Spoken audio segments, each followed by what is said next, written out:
and good morning and welcome to another week in our garden.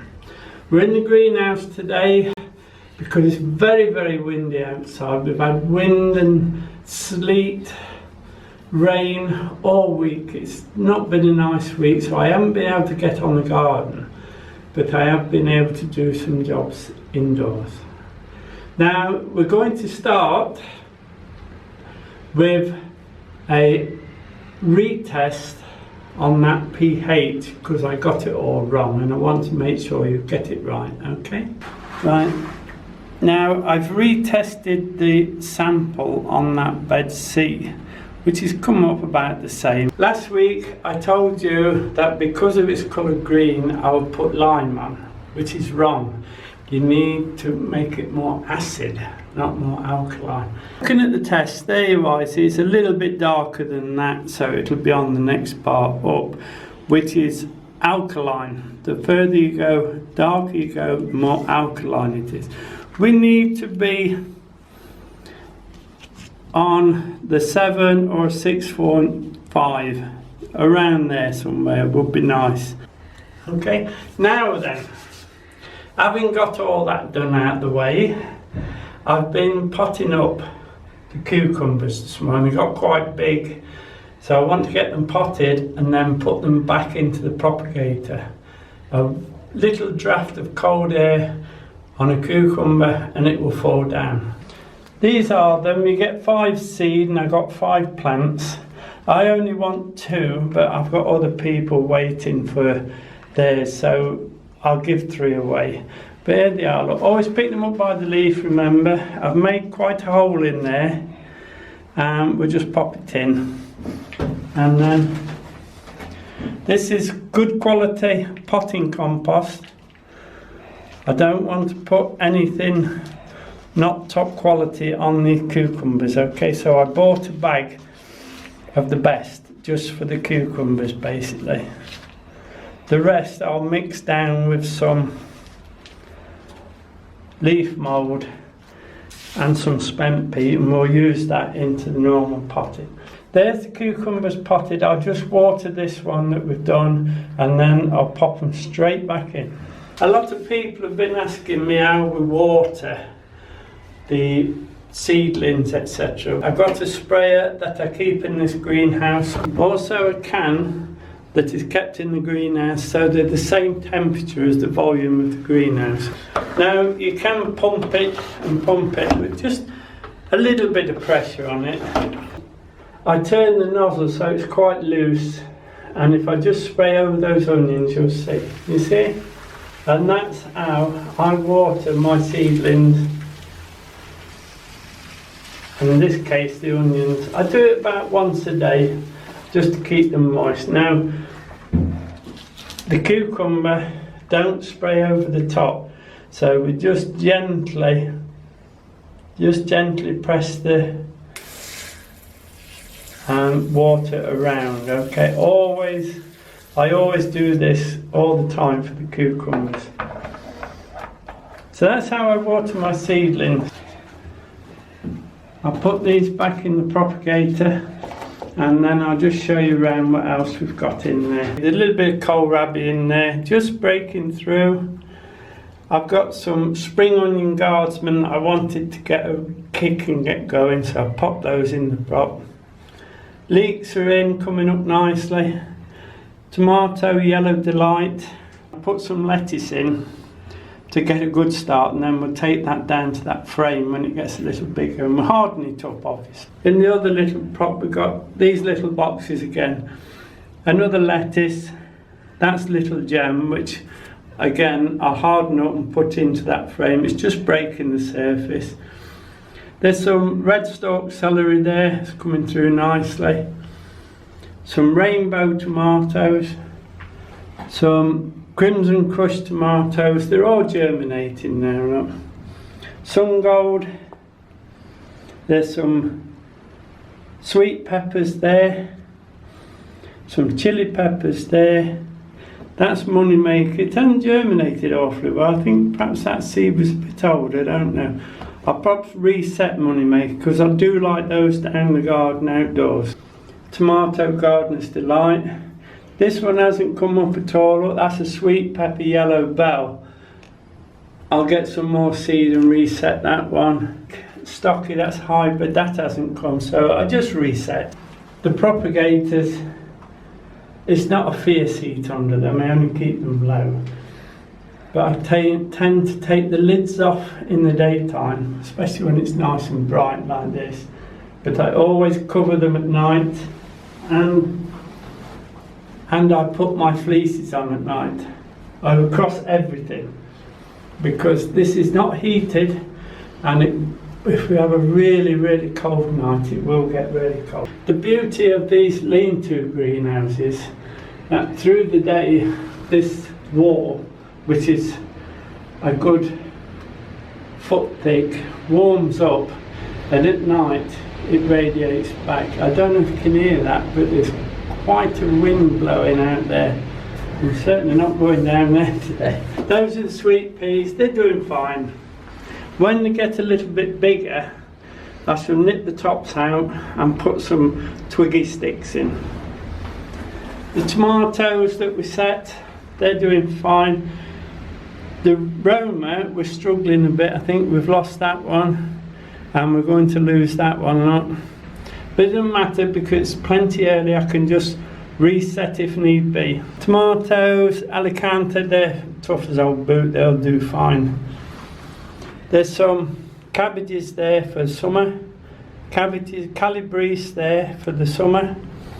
That's a lettuce, another one. That's winter density. It hasn't come up. I don't know why.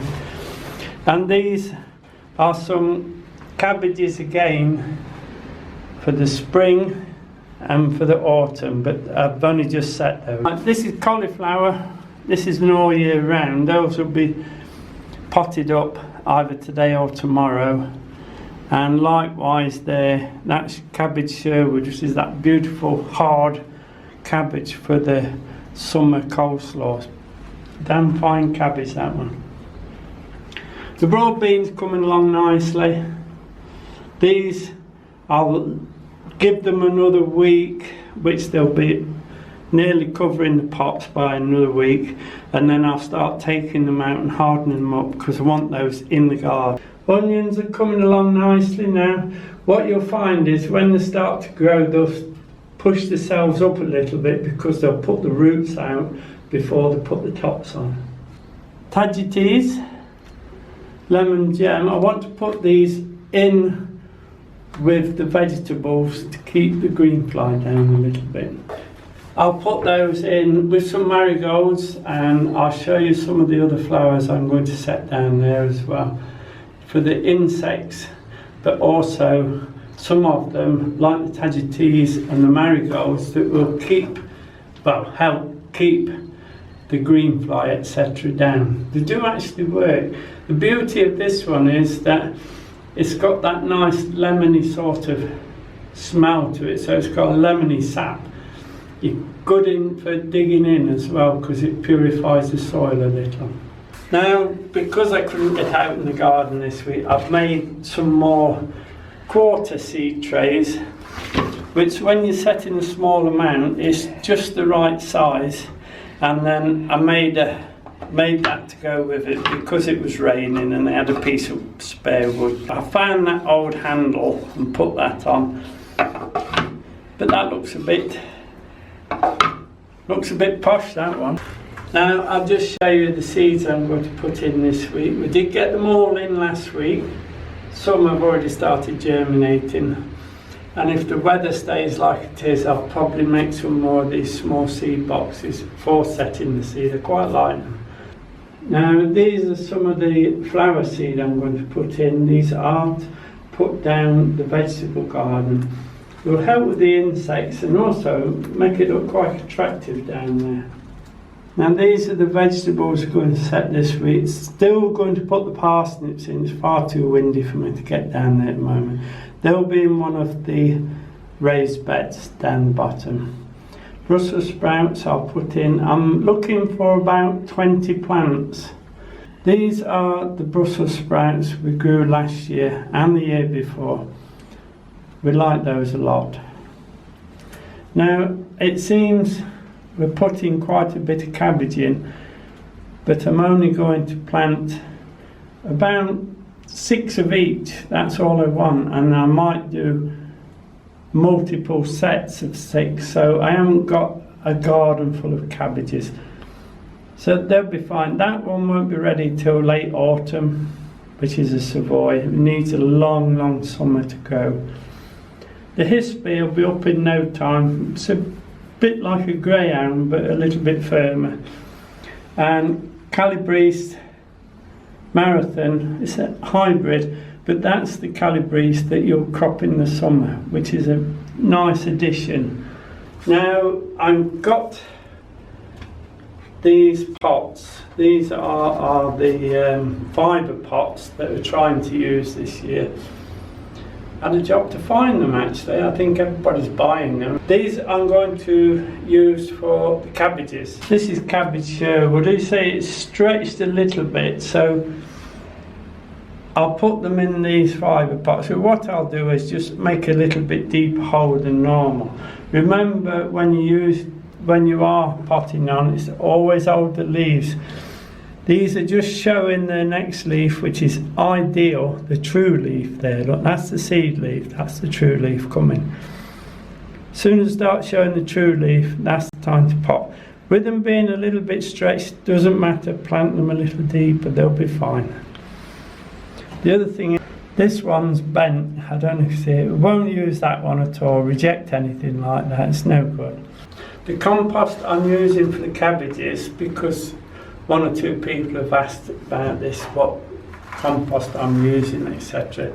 What I've done, I've taken a basic potting compost and I've mixed it about a bucket full of the basic compost to half a bucket of leaf mould, and then half a bucket of old compost, spent compost, and then 2 or 3 good handfuls of horticultural sand. Mixed it all together, and this is the result.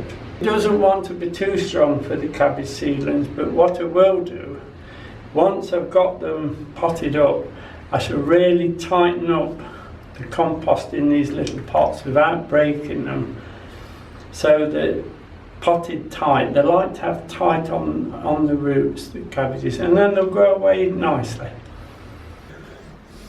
I'll just dig one out and show you. There it is. So you pot it nice. This isn't too tall, so we don't need to put it in deep. So we put it in and then really tighten up. Not too hard obviously, but just enough to make sure it's held nice and tight. Give them a good watering. What I didn't tell you when we was talking about the watering, I always use rainwater as much as possible in the greenhouse for the seedlings, for all the plants as I can, because our tap water, we're in a very hard water area, and I don't think the plants quite like it as much as a nice drop of rainwater. Now if you have to use tap water, let it stand for 24 hours and it just settles it down a little bit for use on your plants, okay?